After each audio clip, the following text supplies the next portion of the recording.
Hey folks, here we are again with our Forest River Sunseeker 3170 DS 2014 model. We're going to go over fresh water, using fresh water or setting up fresh water on the unit. We have two options, right? One is the 40-gallon onboard tank, which is right here, right? This little inlet here. You can see we've got the hose will go in there to fill it up. We've got a little air filter or air relief there so that we can fill the water up and let the air out. What you don't want to do is hook up to this guy right here, right? It says sewer flusher. If you plug into that with your water hose, you're just going to fill up your black tank with water, and eventually it will be a very, very bad thing. So pay attention to where you're going with it.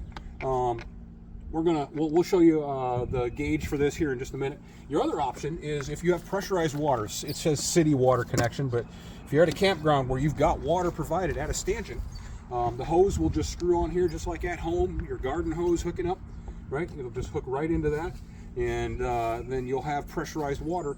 With the water tank, once we fill that, and we'll show inside again, you're going to want to make sure you have water in the tank. Then you've got to turn the water pump on so you get pressure in, and so the unit itself provides the pressure instead of the water coming from the connection outside. And then also keep an eye on how much water you have. So on this particular unit, I have the water hoses stored here. Generally anymore, your water hoses are these white hoses here. These are what we use. I like to use these little Camco filters, even for home water. It's the outside tap. Definitely on the campgrounds, whether you're filling up from a tank or have water running constantly.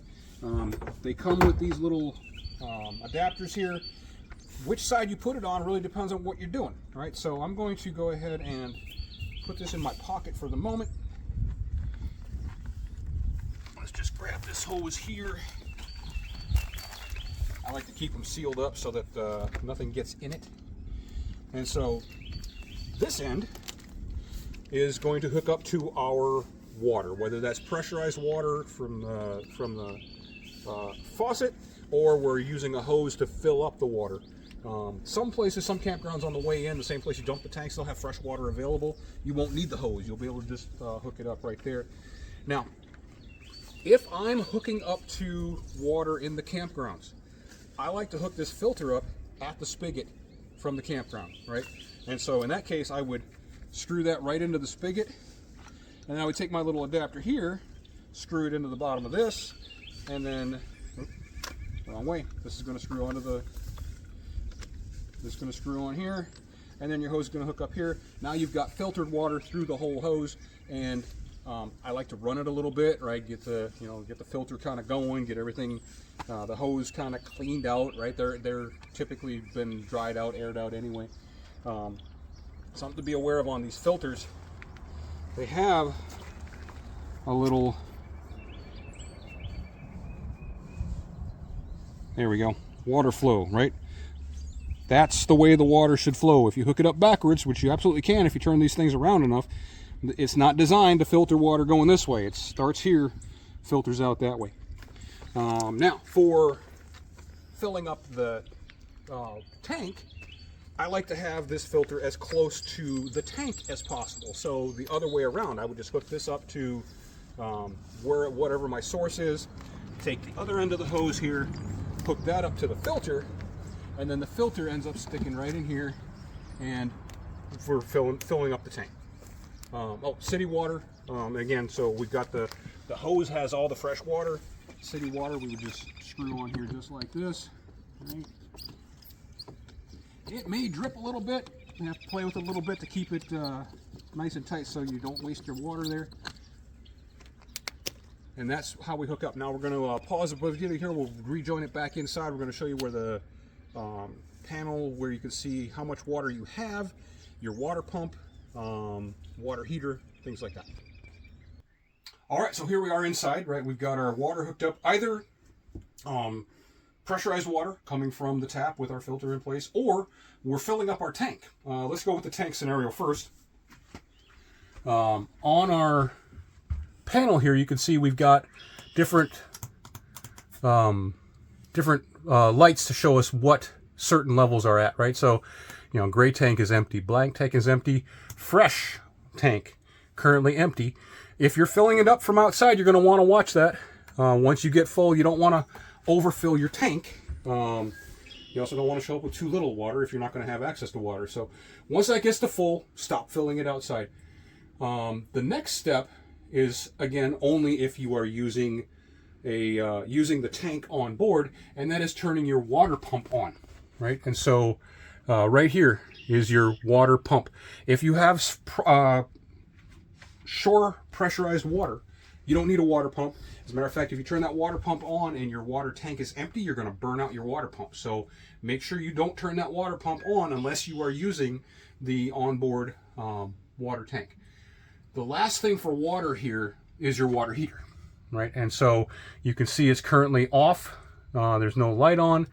If we turn it on, I'm going to turn it right back off because I don't have any water hooked up right now. But that's your 3 or 5 gallon water heater, depending on which model you have.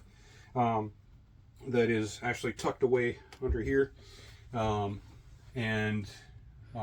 you have it pressurized, once you have water either from shore power pressurized in and you've gotten all the air out, we should probably go through that real quick too, or you've got the water tank and you've got the pump running and the pump has pressurized everything, then turn your water heater on so you've got some hot water at some point. One thing you're going to want to do when you're hooking up water, whether it is shore pressurized or using the water pump, you're going to want to choose a faucet. I like using the kitchen, and much like your house, if you change water filters, you're going to get some air in the lines. So if you don't do this in all the faucets, the first time someone uses the one in the bathroom, they may get that little sputtering thing with the air pressure, but you want to get most of the air out. And so I start with the hot water. When I hook up the water or I get the water pump running, I turn the hot water on and you're going to hear air coming out of there. Once you have a steady flow of water, turn that off. Do the same thing for the cold. It's 2 different sets of lines, right? So one's got the hot water coming through. What doing the hot water first allows is the hot water tank, the water heater tank, to fill up so that it doesn't have air in there, and so you can turn your water heater on. You're going to want to do the opposite when you leave. You're going to want to unhook the shore water or turn off the pump for the fresh water, and then release the pressure by turning those on, right?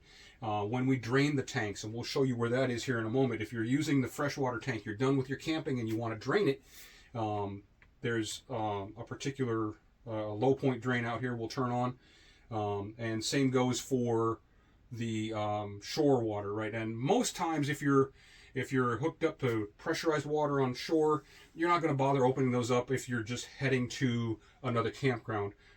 Same with the tank, but you definitely get better fuel mileage if you don't have a big old tank full of water. So most times you'll see people when they get to the dump station for dumping the gray and black tanks, they'll also open up the drain to drain the freshwater tank because they're heading home, right? They don't need the fresh water. But if you're on a long road trip, you might want to keep that fresh water on board to be able to use the facilities while you're driving. I'm going to turn these back off so we don't get a surprise when we hook it up next. And we're going to meet you outside and show you where the drains are. All right, so here we are outside. I told you we're going to talk to the drains, but I actually forgot about another filter that we don't typically use, which is why I forgot about it, but is definitely in these Sunseekers and in most RVs.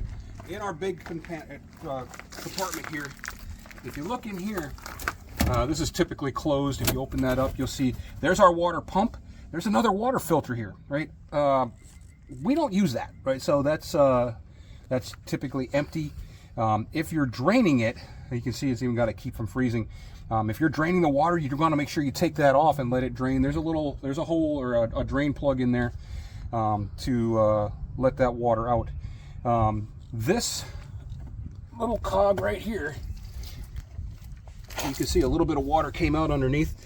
That is what you'll use to drain your freshwater tank, right? So if you're getting ready to leave, you don't have to deal with that filter right away. That's more of a winterizing thing, or if you got a long time between camps, right? You don't want to leave water sitting in there and growing things. But this little lever here will drain your freshwater tank, and then your low point drains are a little more, it's a little more complicated to get to. This is for if you were using shore pressurized water. You can see right here, there's another drain, right? And that's just got a little valve on the bottom. You turn that to release the water out, right? So this one is where your tank, your freshwater tank will drain. This is where water from the system, from the shore powered, pressurized water will drain from. So that's it. That's the water draining after you're done with the camping. Also want to make sure when you're going to fill the freshwater tank or you're hooking up the pressurized water from the spigot, if those are open, your tank's never going to get full or your system's never going to pressurize. So make sure those are closed. You'll know it pretty soon because you'll see water come flowing out where it shouldn't be, and everybody be wondering why you're trying to water the campground. There you go. That's our freshwater water heater. Everything kind of dealing with the fresh water.